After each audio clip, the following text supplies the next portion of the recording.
Vous savez, une patiente m'a demandé comment on pouvait se protéger du cancer du sein.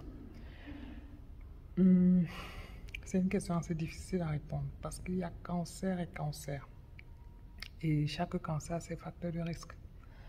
Mais ce qu'on sait, c'est que pour les cancers qui sont hormonodépendants, ça veut dire quand on fait une biopsie, on va examiner le tissu et pour connaître de quel type de cancer il s'agit, quel traitement est le mieux adapté pour la patiente.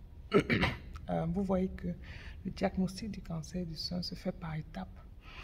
Et ça, c'est souvent aussi le calvaire de nos patientes dans certains pays parce que le diagnostic va aller de l'échographie en passant par la mammographie, la biopsie, après l'immunohistochimie. Donc, c'est un examen spécial où on va donc regarder de quel type de cancer il s'agit pour connaître également le traitement qui va être le mieux pour la patiente.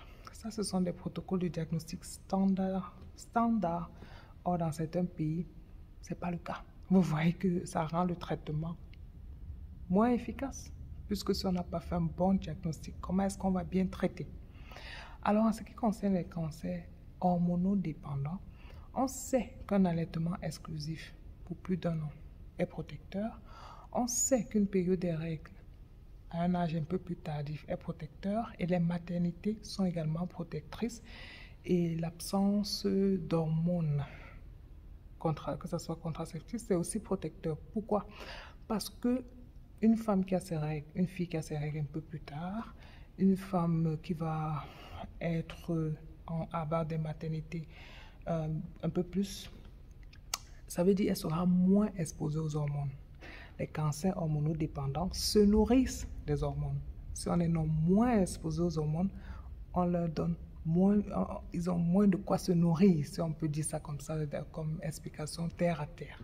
Ça peut être vu comme des facteurs protecteurs. Bien qu'en ce qui concerne les pilules contraceptives ou bien les traitements hormonaux de substitution pour les femmes qui ont des symptômes pendant la ménopause, le risque pour les pilules contraceptives surtout, il diminue après 10 ans. Donc, 10 ans plus tard qu'on a arrêté la pilule, ce risque revient au risque de la population générale, au risque moyen chez la population générale. Donc là, il faut bien cerner la nuance. Sinon, ça, ce sont des facteurs protecteurs. Pour les cancers hormonodépendants, si on le peut, pourquoi pas? Mais pour les autres types de cancers, comme les triples négatifs, qui touchent particulièrement la femme noire et qui est particulièrement agressif, ce ne seront pas des facteurs protecteurs.